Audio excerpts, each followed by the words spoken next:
वैदिक गणित में गणना का बहुत अधिक महत्व है। बच्चों को गिनती सिखाना इसके लिए जरूरी है और गणित में अंक 10 होते हैं। गिनती के लिए प्राचीन समय में विभिन्न स्थानों में, विभिन्न संस्कृतियों में भिन्न भिन्न संकेतों का इस्तेमाल किया जाता था। जब लोग कदराओं को छोड़ जंगलों में रहने लगे, झोपड़ी में रहने लगे, तो पशुओं का हिसाब रखना पड़ता था। तो वो दीवार पर लकीर खींच करके गिनती किया करते थे। बाद में फिर उंगली के सहारे गिनती करते थे। तो हाथ में उंगलियां 5 होती है, तो 5 तक की गिनती धीरे धीरे उनको आया। और आज के समय में गिनती के लिए हम लोग जिन संकेतों का इस्तेमाल करते हैं वो संकेत ही अंक कहलाते हैं। अर्थात संख्या को दिखाने के लिए, संख्या को दर्शाने के लिए, संख्या को निरूपित करने के लिए, संख्या को व्यक्त करने के लिए जिन संकेतों का हम प्रयोग करते हैं उसे अंक कहते हैं। गणित में अंक 10 हैं। 0, 1, 2, 3, 4, 5, 6, 7, 8 और 9। यदि हम इन्हें गिनेंगे तो इनकी गिनती 10 तक जाती है। तो अंक कितने हुए? 10। और इसे भारत के ही मनीषियों ने खोजा था। भारत के सहारे यह अरब देश पहुंचा। क्योंकि अरब देश से हमारा उस समय का व्यापारिक संबंध था और अरब से यह पहुंचा यूरोप के देशों में।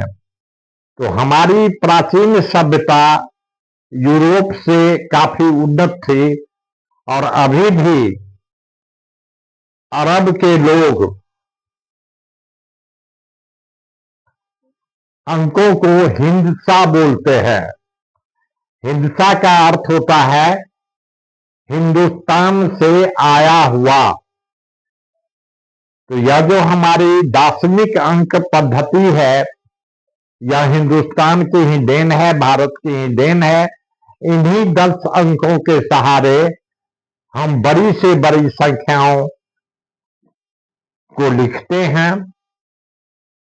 और आरंभ में यह गिनती जो है वैदिक गणित का एक सूत्र है एकाधिकेन पूर्वेन। तो 1 से 100 तक की गिनती में हम आप देखेंगे कि 1 को यदि 1 से बढ़ाया जाता है, मतलब 1 में यदि 1 मिला दिया जाता है, 1 में 1 को जोड़ा जाता है तो अगली संख्या 2 बनती है। तो गिनती का आरंभ हम लोग 1 से करते हैं। 1 के बाद 1 जोड़ 1 में 1 जोड़ करके 2 बनाते हैं, फिर 2 में 1 जोड़कर 3 बनाते हैं, 3 में 1 जोड़कर 4 बनाते हैं। तो इस तरह से हम 1 से 10 तक की गिनती करते हैं। गौर से देखने पर हमें पता चलता है कि 1 से लेकर 9 तक में केवल एक एक अंक का प्रयोग हुआ है। लेकिन जब हम 10 पर पहुंचते हैं तो यह 2 अंकों का हो जाता है और इसे हम लोग 10 लिखते हैं। तो शून्य को दाहिने हाथ की ओर से पढ़ते हैं तो दाहिने हाथ की ओर 0 आता है और बाएं हाथ की ओर 1 आता है। तो शून्य को हम इकाई बोलते हैं और एक को दहाई बोलते हैं। तो हम एक दहाई 10 बोलते हैं। अब यहां से 2 अंकों की संख्या शुरू हो जाती है। 10 और 1 11 हम बोलते हैं। तो हम बोलते तो हैं, लेकिन बच्चों को हम जब यह सिखा दें कि 11 को कैसे पढ़ोगे, तो 10 और 1 11, अर्थात 10 में 1 जोड़ने पर 11 होता है। 10 और 2 को जोड़ने पर 10 और 2 12। तो यहां 10 में 2 जोड़ने पर वह 12 सीखेगा। जो 10 में कभी 2 जोड़ने का मौका लगेगा तो वह सीधे बोलेगा 12। 10 और 3 13, 10 और 4 14। फिर हम 20 पर जब पहुंचते हैं तो देखते हैं क्या कि इकाई पर जो है 0 है और दहाई पर 2 है, अर्थात 1 दहाई 10 हुआ, 2 दहाई 20 हुआ। फिर हम यदि 21 से 30 तक पढ़ते हैं तो पढ़ते हैं 20 और 1 21, 20 और 2 22, अर्थात 20 में 1 जोड़ने पर 21 होता है, 21 में 1 जोड़ने पर 22 होता है, और 3 पर 29 में 1 जोड़ने पर 30 होता है, जिसमें फिर इकाई पर है 0 और दहाई पर है 3, अर्थात 3 दहाई 30 होता है। हम यदि इसी तरह से आगे बढ़ते हैं तो 9 पर 0 90 होता है, 89 में 1 जोड़ने पर 90 आता है। यहां हम देखते हैं कि 1 से 100 तक की गिनती में उद्देश्य यह है कि गिनती कराते समय ही बच्चों को जोड़ की क्रिया सिखाई जाए कि हर अगली संख्या पहले वाले की परवर्ती होती है। यदि हम किसी संख्या में 1 जोड़ देते हैं तो जो संख्या प्राप्त होती है उसको हम पहले वाली संख्या का परवर्ती संख्या बोलते हैं। जैसे 11 में 1 जोड़ने पर 12, अर्थात 11 एक संख्या है जिसकी परवर्ती संख्या 12 होती है। तो हम 1 से 100 तक की ही गिनती में बच्चों को परवर्ती संख्या का भी ज्ञान करा सकते हैं। परवर्ती का मतलब है ठीक बाद आने वाली संख्या। जैसे 1 के ठीक बाद 1 में 1 जोड़ने पर 2 आता है, तो 2 को कहेंगे 1 की परिवर्ती संख्या। 2 में 1 जोड़ने पर 3 आता है, तो 3 को कहेंगे 2 की परिवर्ती संख्या। यह हो गई 1 से 100 तक सीधी गिनती। अब उल्टी गिनती यदि हम बच्चों को सिखाते हैं तो 100 से शुरू करते हैं।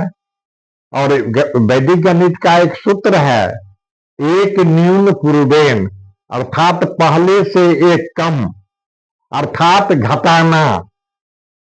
100 से एक कम 99 होता है, 99 से एक कम 98 होता है, 98 से एक कम, कम मतलब घटाना। तो 100 माइनस 1 बराबर 99। 100 को 1 से न्यून करेंगे, 1 से कम करेंगे, 100 में 1 कम करेंगे अर्थात घटाएंगे तो 99 होगा। 99 में 1 कम करेंगे अर्थात 99 में से 1 घटाएंगे तो वह 98 होगा। यदि हम छोटे छोटे बच्चों को इस ढंग से बताएंगे